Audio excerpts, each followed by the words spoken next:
Le Seigneur veut vraiment nous exhorter et nous montrer des choses importantes. Nous allons aller, premièrement, il n'y aura pas beaucoup de versets, dans Romains, chapitre 12. En fait, le Seigneur va nous montrer quel est le secret d'une vie réussie, d'une vie pleine. Non selon le monde, mais selon la Bible, selon Dieu, selon ses critères. Alors, on va aller dans Romains, chapitre 12, pour commencer dans le verset 1. Alléluia. Romains, chapitre 12, verset 1. C'est un verset que j'aime beaucoup. Il dit, je vous exhorte donc, frères, par les compassions de Dieu, ça c'est important, à offrir vos corps comme un sacrifice vivant, saint, agréable à Dieu, ce qui sera de votre part un culte raisonnable. Amen. Dans Parole de vie, c'est bien parce que des fois ce second est un peu limité. Parole de vie dit, frères et sœurs chrétiens, Dieu est plein de bonté pour nous, alors je vous demande ceci, offrez-lui votre personne et votre vie. Amen. C'est le sacrifice réservé à Dieu qui lui plaît. Voilà le vrai culte que vous devez lui rendre. En fait, c'est la vraie adoration, c'est notre vie. Amen. Quand on est ensemble, on l'adore comme on l'a fait tout à l'heure, c'est merveilleux, le Dieu nous parle. Mais l'adoration que Dieu aime, c'est l'adoration de notre vie. Alléluia. Et il dit au verset 2, « Ne vous conformez pas au siècle présent, mais soyez transformés par le renouvellement de l'intelligence, afin que vous discerniez ce qui est bon, agréable et parfait. » Ici, il est dit, « Ne suivez pas les coutumes du monde où nous vivons, mais laissez Dieu vous transformer en vous donnant une intelligence nouvelle.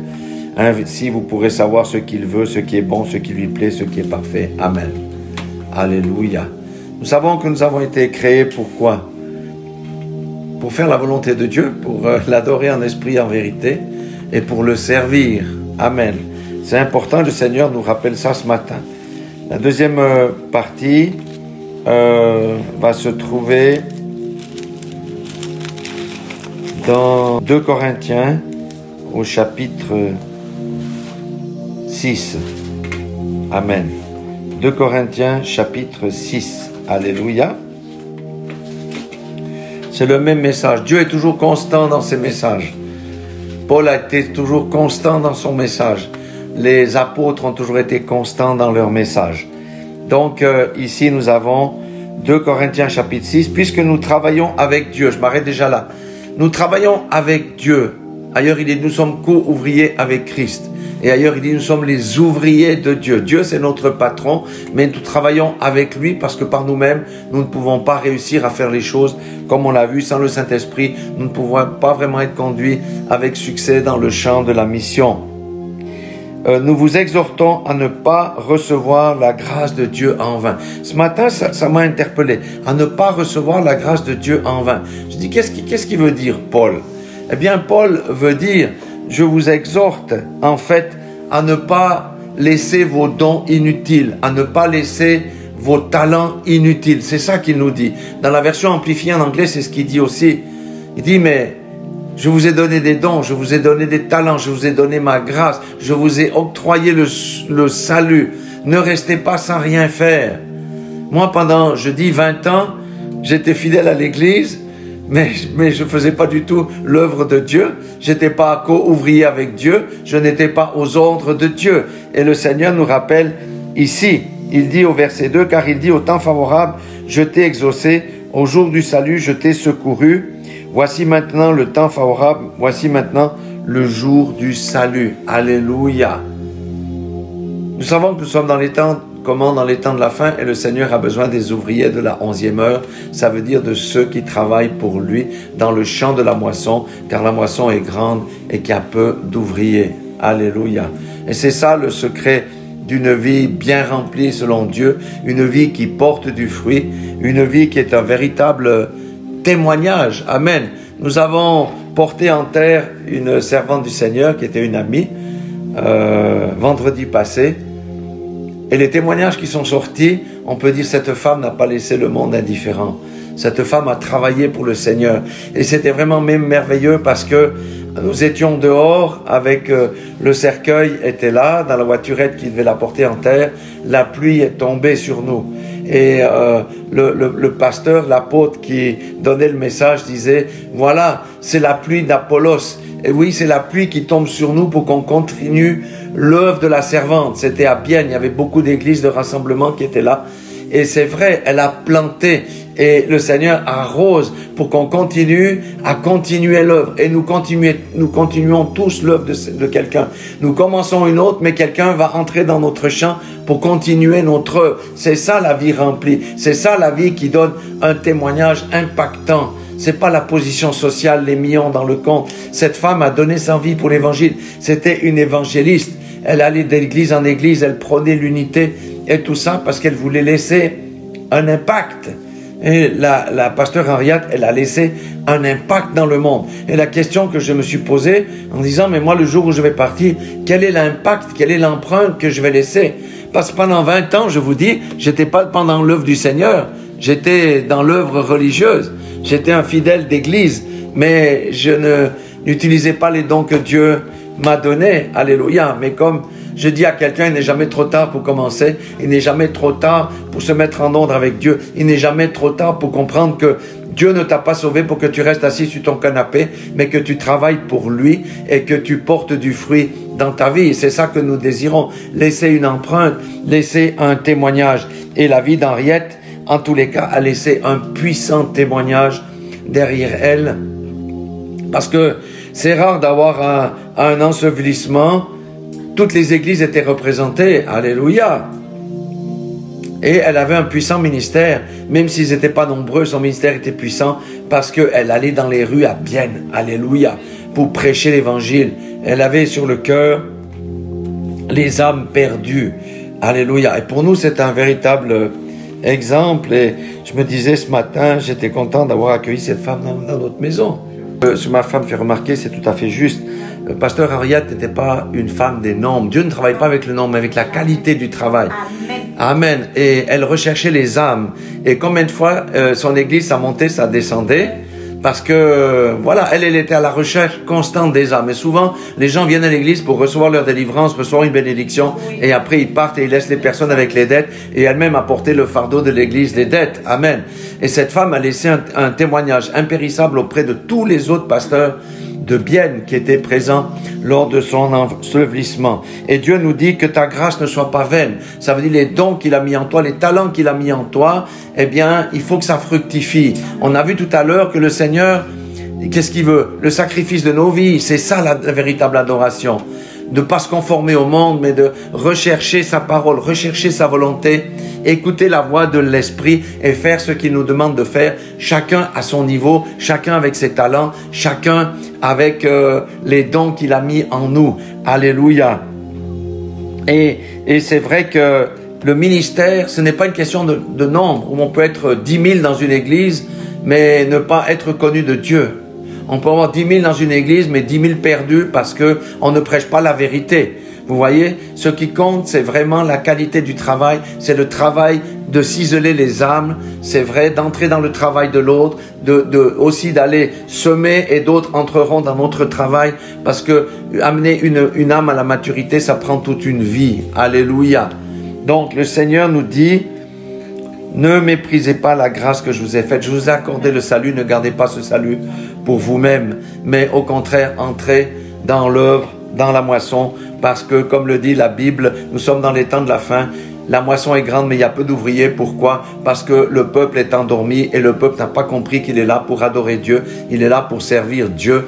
Et il faut on a vu le dimanche passé que le Seigneur, l'œuvre du Seigneur prospère entre qui? Entre nos mains, parce que nous sommes le prolongement de Christ et c'est là que la gloire de Dieu doit revenir dans l'Église, parce que les gens ne viennent pas quand ils voient le comportement des chrétiens qui est guère différent de ceux qui sont dans le monde. Alléluia. Donc, c'est ça vraiment le message du jour. Si nous voulons accomplir notre destinée, faisons ce que la Bible nous demande de faire. N'oubliez pas que nous avons reçu le salut pour que nous puissions faire fructifier ce don du salut auprès d'autres personnes aussi. Apporter une parole de consolation, apporter une parole d'exhortation, apporter la parole du salut, apporter la réconciliation. C'est ça que le Seigneur nous demande de faire. Et il demande de nous garder dans notre marche. Alléluia. Pour que nous ne soyons pas un objet de chute pour les autres. Alléluia. C'est pourquoi Paul dit ici au verset 3, nous ne donnons aucun scandale en quoi que ce soit, afin que le ministère ne soit pas un objet de blâme. Amen. Alléluia. C'est pourquoi nous restons purs, c'est pourquoi nous sommes séparés du monde. Quand on dit séparés du monde, on vit dans le monde, mais ça veut dire nous ne prenons pas part aux actions du monde, nous ne prenons pas part aux philosophies du monde, nous ne prenons pas part aux lois du monde, parce que nous sommes d'un autre monde. Nous sommes d'en haut, nous ne sommes pas d'en bas. Alléluia. Et il dit aussi, mais nous nous rendons à tous égards recommandables comme serviteurs de Dieu. Paul disait, vous pouvez chercher les fautes chez moi, vous n'en trouverez pas. Nous n'avons volé personne, nous n'avons été en scandale en personne, nous n'avons jugé personne. C'est là que l'Église doit revenir et c'est là que nous tendons à revenir aussi. Alléluia, afin qu'un maximum puisse entrer dans l'alliance avec le Seigneur. Alléluia. Et le Seigneur, c'est ça la sanctification. La sanctification, c'est pas quand on a cru, on est déjà parfait. C'est un chemin qui va durer toute la vie. Parce que le Seigneur nous émonde, le Seigneur nous nettoie, le Seigneur nous purifie, il nous polit, afin que l'image de Christ, l'image de Dieu dans laquelle on est créé puisse se révéler au monde. Parce que c'est parce que les gens voient que nous portons l'image de Christ qui vont se convertir. C'est pas uniquement la parole, mais c'est ce que nous transmettons, c'est ce que nous montrons dans notre vie quotidienne. Et notre vie quotidienne, c'est la donner pour le Seigneur, c'est laisser la place à l'Esprit de Christ qui est en nous pour que Christ puisse agir par nos bouches et puisse agir par nos mains. C'est quand nous on disparaît que lui peut apparaître. Alléluia. C'est ça le message. La vie, une vie réussite, une vie de réussite, c'est quoi? C'est une vie qui marche par la foi, où on voit El Kavod, le Dieu de gloire, se réaliser dans nos vies. Alléluia. Et on peut voir cela. Dieu se révèle dans les petites choses comme dans les grandes. Alléluia. C'est de voir les choses que Dieu fait au travers de notre bouche, au travers de notre main, pour sa gloire, des délivrances qu'il accomplit, des guérisons qu'il donne, alléluia, de relever les personnes qui sont en bas. C'est au travers de qui? C'est au travers de vous, c'est au travers de moi, c'est au travers de tous les disciples. Et c'est cette gloire-là qui doit revenir dans l'Église.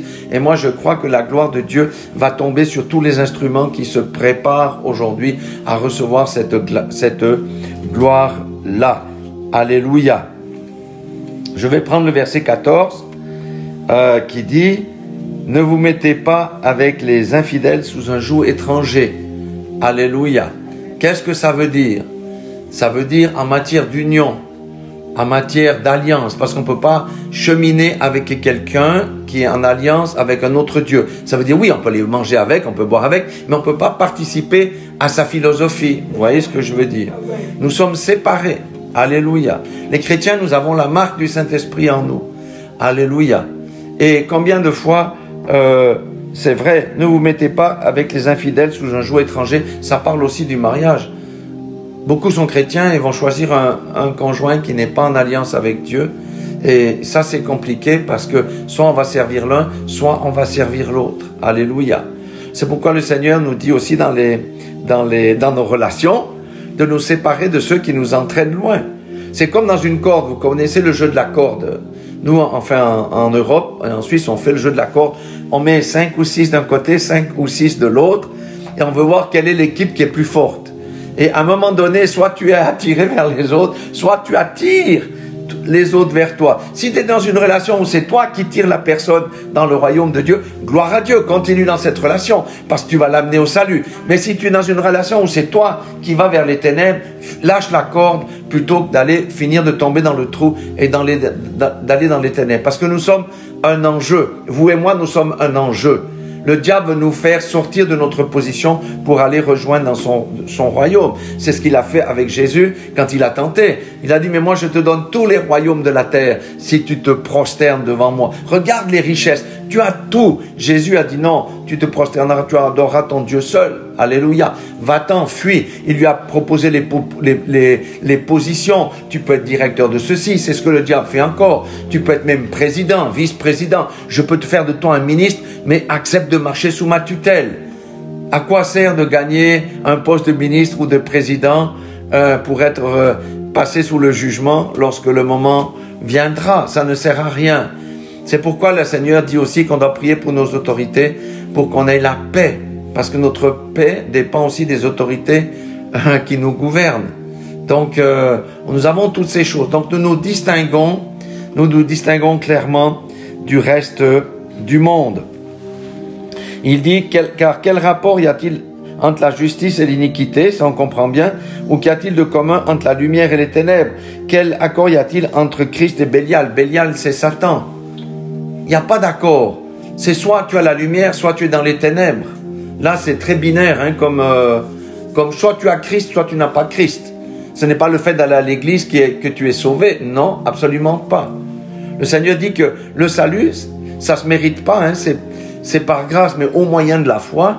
Et quand on a reçu le salut, on reçoit qui? On reçoit le Saint-Esprit. Et que fait le Saint-Esprit? Il nous transforme.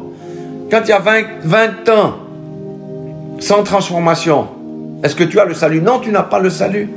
C'est comme un pasteur disait, il y a des gens qui viennent là. Ça fait 15 ans qu'on prie pour eux. Il y a zéro changement.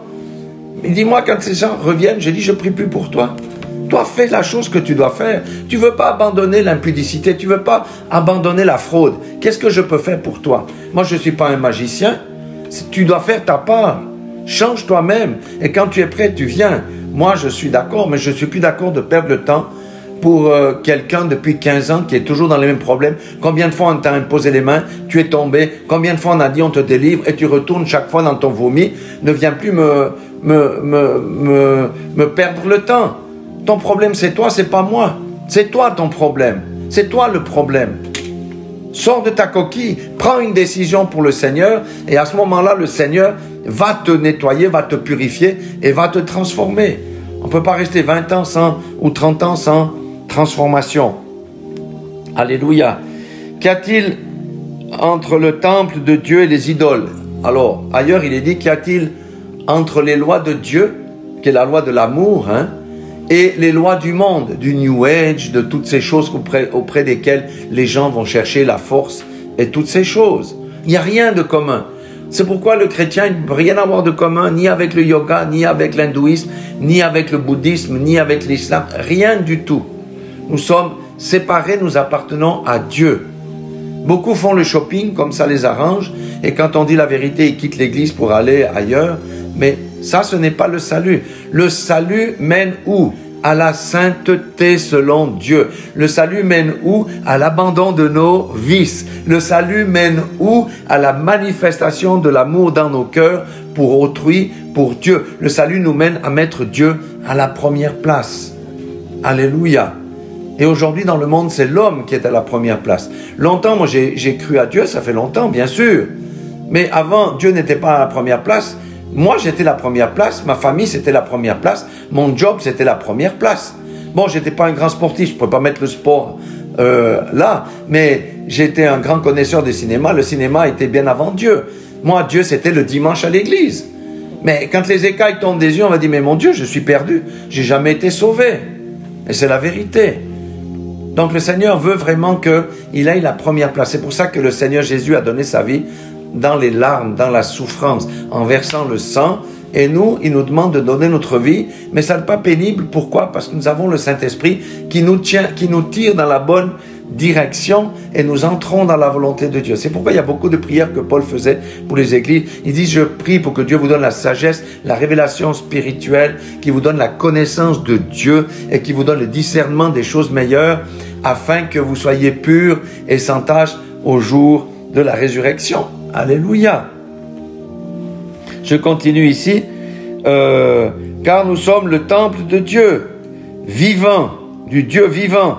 Si Dieu vit en nous, on porte les fruits de notre Dieu. Alléluia. Comme Dieu l'a dit, j'habiterai et je ne marcherai au milieu d'eux. Je serai leur Dieu et ils seront mon peuple. Moi, je veux pouvoir dire, et je veux que tout le monde puisse dire, Dieu vient habiter au milieu de moi. Je suis ton peuple. Que ta lumière entre en moi. Tu es Yahweh Ori. Alléluia. La lumière. Jésus, il a dit qu'il était la lumière du monde. Et il nous dit, vous êtes la lumière du monde. Parce qu'il habite en nous. Moi, je veux que la lumière de Dieu soit dans chacun d'entre nous. Que toutes nos ténèbres soient chassées. Parce que les gens verront la manifestation de la lumière de Dieu dans nos vies. Et ils accourront. Il n'y a même pas besoin de faire de publicité. Rien du tout. C'est ça Alléluia. Jésus était la lumière du monde. Il a dit, vous êtes la lumière du monde. Seigneur notre Dieu, ce matin, nous te disons encore que tu es à la première place dans nos vies. Tu es le Dieu souverain. Nous fléchissons encore le genou devant toi. Nous ne sommes que la créature. Nous avons été créés pour t'adorer. Nous avons été créés pour être en ta présence. Nous avons été créés pour manifester ta gloire, El Kavod, aux yeux du monde et à ceux qui nous entourent. Alléluia. C'est ça le message de Dieu. C'est pourquoi il nous dit, séparez-vous. Sortez du milieu d'eux. Et séparez-vous, dit le Seigneur, ne touchez pas à ce qui est impur, et je vous accueillerai. Je vous accueillerai. Quiconque vient à Dieu, qui veut avoir le salut, doit être accueilli. Alléluia. Yahweh Tzadik, c'est le Dieu qui approuve la droiture. On ne peut pas marcher dans la fraude, on ne peut pas marcher dans je sais pas quoi, d'une manière fourbe, etc., et dire je suis approuvé de Dieu. Alléluia. Mais les réels enfants de Dieu sont approuvés de Dieu parce qu'ils marchent dans la droiture. Ils disent la vérité. Ils marchent dans la vérité. Et ils marchent par la foi. Vous savez qu'on a la réalité, on prêche souvent là-dessus. Et il y a la vérité. La réalité, c'est nos 5 sens qui sont trompeurs. La vérité, c'est ce que la parole de Dieu dit. Alléluia. Vous voyez, au temps de Jésus, les Juifs voulaient je sais pas quoi, des miracles. Et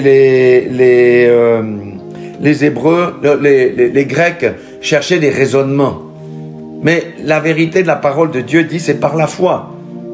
Alléluia. Si tu ne crois pas, tu ne peux pas recevoir ton miracle. Si tu ne crois pas que Dieu est Jéhovah Rapha, comment tu peux recevoir ta guérison? Alléluia. Jésus est Dieu. Il est la lumière et il nous a dit, vous êtes la lumière du monde. C'est pourquoi il a dit, vous savez cette parabole qui dit qu'est-ce qu'on peut mettre une lumière sous le boisseau, sous la table? Non, ça ne sert à rien parce que ça éclaire pas la pièce. Est-ce qu'on peut... La lumière doit être placée sur la colline, sur la montagne pour qu'on voie. Et nous sommes les lumières que Jésus, dont a parlé la parole, dont a parlé Jésus, parce qu'il habite en nous par son Saint-Esprit. Alléluia. Donc c'est vraiment des choses simples que le Seigneur nous dit. Mais il nous le dit avec force et vigueur. Dans Parole de vie, je reprends juste le verset 16, il dit qu'est-ce qu'il y a de commun entre la maison de Dieu et les faux dieux? Aujourd'hui, les faux dieux pullulent. Nous sommes la maison de Dieu, du Dieu vivant. Dieu l'a dit, je vais habiter et vivre au milieu d'eux, je serai leur Dieu et seront mon peuple. Alléluia. C'est pourquoi le Seigneur dit, quittez ces gens-là et allez loin d'eux. Ne touchez pas à ce qui est impur et moi, je vous accueillerai. Et le Seigneur Dieu Tout-Puissant dit encore, je serai pour vous un père et vous serez pour moi des fils et des filles. Ça s'appelle la sanctification qui est tellement décriée aujourd'hui. Alléluia. Nous avons été mis à part. Le Seigneur nous a sanctifiés, nous avons été sanctifiés. Ça veut dire nous avons été mis à part. Mais qu'est-ce qu'on fait de cette mise à part? Nous avons été mis à part pourquoi? Pour faire la volonté de Dieu, pour adorer Dieu, pour manifester Dieu dans notre vie. Alléluia. C'est là la clé de notre réussite. C'est pas d'avoir des possessions terrestres. C'est pas d'avoir des titres. C'est pas d'être le président de la Commission européenne. Vous voyez ce que je veux dire? Ça, c'est la vanité des vanités. Regardez, on a perdu la fille de notre chère sœur Sophie. C'était une fille merveilleuse. Elle était promise un brillant avenir. Alléluia. Et elle a évangélisé aussi là où elle était à l'université. Amen. Et elle est morte en 3 jours.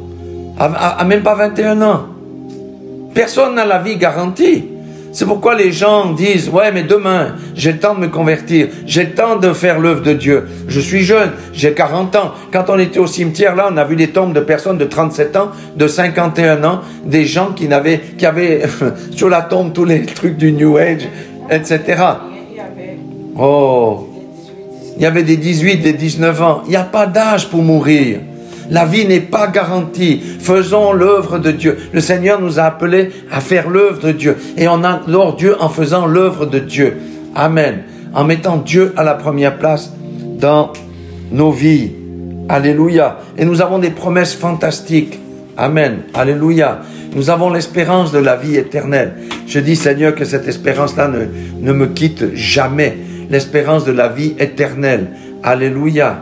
Parce que La Bible dit que c'est par les tribulations qu'on entre dans le royaume du ciel et que ce sont les violents qui s'en emparent. Les violents s'emparent des choses spirituelles pour les manifester dans le royaume physique, mais c'est par les persécutions et les tribulations parce que le monde nous hait et le monde va nous haïr encore davantage chaque jour que Dieu fait. Alléluia.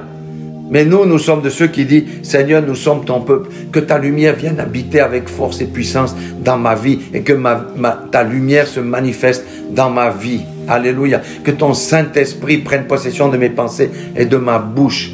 Alléluia. Pour faire l'œuvre du Seigneur. Encore une fois, chacun à notre niveau. Tout le monde n'est pas appelé à aller prêcher dans les gares ou en plein air. Mais c'est pourquoi beaucoup d'entre vous sont des intercesseurs. Intercesseurs, c'est un ministère puissant, c'est un ministère glorieux, parce qu'on met les genoux. Quand on se lève la nuit pour intercéder, qu'est-ce qu'on fait? On est un sacrifice vivant aux yeux de Dieu. Alléluia. Quand on prend des jeûnes parce qu'on a des sujets compliqués, qu'est-ce qu'on fait? On est un sacrifice vivant aux yeux de Dieu. Et Dieu honore ça. Quand nous on est sur le terrain, puis que vous restez derrière pour prier, pour intercéder, c'est être un sacrifice vivant. Les heures que vous passez à intercéder, à prier, ou les moments où vous vous retirez dans la prière, on pourrait très bien le faire pour regarder la télévision, aller au cinéma, sortir boire des verres, comme le font le reste des gens. Non, vous faites des sacrifices, vous faites le sacrifice du temps. Quand on soutient quelqu'un, quand on fait du bien à quelqu'un, c'est un sacrifice, parce qu'on vit dans un monde égoïste aujourd'hui. C'est moi d'abord, moi d'abord, moi d'abord. Les gens sont égoïstes aujourd'hui. Quand on subvient aux besoins d'autrui, quand on prie pour autrui, même s'il nous a rien demandé, qu'est-ce qu'on fait? On fait un sacrifice vivant. Alléluia. C'est ça que le Seigneur voulait nous rappeler ce matin. Quand la sœur Blessing avait reçu la parole, qu'il faut qu'on écoute Dieu, parce que si on écoute Dieu, on ne peut rien faire. Et le Seigneur nous dit, et dit surtout à tous ceux qui nous écoutent là, le Seigneur a besoin de toi, il a besoin de ta bouche, il a besoin de tes pieds, il a besoin de tes mains pour aller dans le champ de la mission. Ce n'est pas aller à l'église tous les dimanches, passer un bon moment, la puissance de Dieu est là, l'onction est là, puis le reste de la semaine, on ne fait rien du tout pour le Seigneur. Mettons Dieu à la première place et lui va prendre soin de nos propres besoins. C'est comme ça que Dieu fait. Voilà ce que je voulais partager avec vous. Notre Dieu est la lumière et quand on manque de force, il est notre force. Alléluia. Si on nous traite injustement, il est notre justice. On n'a pas à se préoccuper de ces choses-là. Alléluia. Notre Dieu, c'est le créateur des cieux et de la terre. Et il nous a dit qu'il nous a créés à son image. À son image, il y a le corps physique, c'est pas ça. C'est tout ce qui est à l'intérieur. C'est pour ça que le Saint-Esprit nous travaille, pour qu'on ait la patience, pour qu'on ait la maîtrise de soi, pour qu'on ait le cœur de compassion. Certains ont le cœur de compassion pour les uns, pour les autres, d'autres l'ont pas. Alléluia. Notre Dieu peut tout faire. Alléluia. Et il est Jéhovah Shammah. Quand on traverse la vallée de l'ombre de la mort, il est là avec nous. Alléluia. Il ne nous laisse pas couler comme on laisserait couler quelqu'un sans une bouée. Alléluia. C'est El Gomer, c'est le Dieu qui achève, le Dieu qui réalise dans nos vies. Parce que par nos propres forces, qu'est-ce qu'on peut faire? Pas grand-chose. On va pas loin. C'est par l'Esprit. Alléluia. Il est notre forteresse, il est notre refuge. Il est celui qui nous garde nous-mêmes aussi. Parce qu'il sait quand notre pied va trébucher et il nous avise avec l'Esprit. Alléluia. Donc, le message que Dieu adresse à tous les chrétiens, plutôt à tous les disciples, c'est revenez à moi, cherchez ma présence, faites l'œuvre avec les dons et les talents que je vous ai donnés. Que la grâce que je vous ai donnée ne soit pas vaine. Une grâce vaine, c'est une grâce qui porte zéro fruit. Une grâce vaine n'a pas de fruit. Ça a été vain, ça a été stupide. Tu dis que tu as acquis le salut, mais tu portes zéro fruit. Comment ça va être au jour du jugement? Non. Dieu nous dit de nous séparer de toutes les choses du monde, de notre nouvelle manière de vivre, parce qu'il nous a donné une nouvelle nature. Nous avons la nature de Dieu. Et Dieu va nous aider à entrer dans ces périodes de turbulence avec force et puissance. Même si on se considère comme pas grand-chose, comme rien, comme incapable, Dieu va déverser son onction. Et ceux qui disent justement, moi je ne sais pas comment je vais faire, les gens ne vont pas reconnaître les personnes. Et je dis, ici, on a un café qui s'appelle La Chouette, là. Quand l'onction va descendre, je pense à une sœur, je ne vais pas nommer, elle va arriver là-bas, elle sera tellement éblouissante que les gens vont se repentir. C'est comme ça que Dieu fait quand l'onction descend. L'onction ne laisse pas, indemne les gens. Il y a des gens, c'était tellement puissant. Il y avait Finlay. Comment il s'appelait Finlay? Charles Finlay. Un jour, lui c'était un avocat qui s'est converti, il a laissé tout tomber. Hein. Il a été juste visiter une usine parce que son patron lui a demandé de visiter une usine. Lui il est rentré, il regardait les choses. Tous les ouvriers ont commencé à pleurer, à se repentir. Pourquoi? Parce que l'onction de Dieu était en lui. En une réunion, il y a eu 1200 convertis. Par les pleurs, c'est pas juste j'accepte Jésus. C'était les pleurs de la repentance. Hein? Et sur les 1200 avocats et des érudits là, il y en a 40 qui sont devenus pasteurs après cette réunion. 40 qui sont entrés dans le ministère. Tous les autres se sont repentis. Des gens éduqués, des gens qui avaient la connaissance de l'homme. Ils se sont convertis et 40 d'entre eux sont rentrés dans le ministère. C'est ça l'onction de Dieu. Et l'onction de Dieu va venir sur nous, je vous le dis. C'est pour ça qu'on doit être préparé, on doit payer le prix, on doit présenter nos vies comme un sacrifice vivant. Smith Wigglesworth, l'apôtre de la foi, là, lui, il rentrait simplement dans le wagon. Vous savez, à l'époque, on ne pouvait pas passer d'un wagon à un autre. Hein. Il est mort dans les années 40, 49, mais il est né en 1870 et des brouettes, là.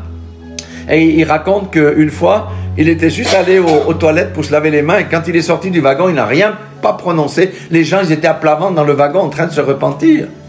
Oh, Dieu me convainc de pécher. Et les gens pleuraient. Alléluia. 23 personnes sont ressuscitées par sa parole. La parole de la foi. Un jour... Non, écoutez ça. Puis après, je vais conclure. Pour vous dire ce qui nous attend, à ceux qui veulent payer le prix. Un jour, il y a un homme qui est venu chez lui, quelqu'un qu'il connaissait, et il était atterré. Et il était effrayé. Il dit, je n'ai jamais vu un homme aussi effrayé que ça. Ma femme est morte, qu'est-ce que je vais devenir? Ma femme est morte, qu'est-ce que je vais devenir? Ma femme est morte. Elle a dit, elle est morte comment? Elle dit, mais ça fait 4 heures qu'elle est morte. Il a dit, bon, va la chercher, amène-la chez moi. La femme était déjà froide, hein. était déjà froide. Quand à l'époque, je pense qu'on pouvait encore le faire, aujourd'hui ça serait compliqué, mais donc l'homme avec d'autres amis, ils ont amené la femme morte, cadavre, chez lui. Mettez-la contre le mur. Donc ils l'ont posé contre le mur. Il y a 2 hommes qui la soutenaient comme ça, un soutenait la tête. Et il a commandé, il a dit, toi esprit de mort, je te chasse de ce corps, je te chasse de ce corps, je te chasse de ce corps. Et pourquoi il l'a mis debout? Parce qu'après il a commandé de marcher. Il a dit, toi maintenant là, tu marches, tu marches. La femme a commencé à bouger, elle a commencé à marcher. 23 personnes ont été ressuscitées juste par la présence de cet homme-là. Vous vous rendez compte? L'onction. Mais c'est un homme consacré. Et il dit, c'est sa femme qui l'a amené à la foi. Lui, il ne savait pas écrire, il ne savait pas lire, rien du tout. C'est sa femme. Et il était dur avec sa femme au début. Elle venait de l'armée du salut. Et ça l'énervait quand elle allait suivre les cultes. Il a dit, va plus suivre ces cultes-là. Et un jour, il lui a fermé la porte. Elle a dû dormir dehors. Et le lendemain matin, elle s'appelait Polly, sa femme, elle est rentrée. Elle a dit, bonjour Smith, je vais vite te préparer à déjeuner. Elle a préparé son déjeuner, elle est venue lui donner.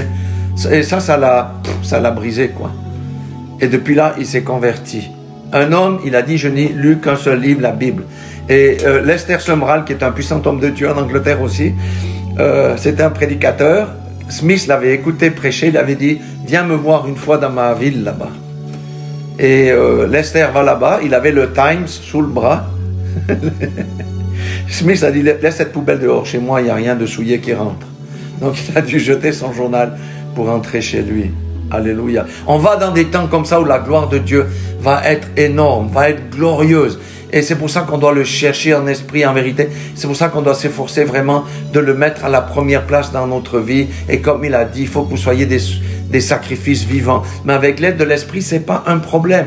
Plus on le cherche, plus on commence à l'aimer, plus on va adorer, plus on va prier. C'est un changement personnel qui est en train de s'opérer et le Seigneur va se déverser. Voilà le message de jour. Voilà la clé, en fait, de la réussite d'une vie selon Dieu. Voilà, soyez tous bénis dans le nom puissant de Jésus-Christ de Nazareth, notre Seigneur et notre Sauveur, qui est à la porte et qui cherche des ouvriers. Que le Seigneur nous assiste, que le Seigneur nous transforme par son Saint-Esprit et nous rendre utiles dans son œuvre. Au nom de Jésus. Amen.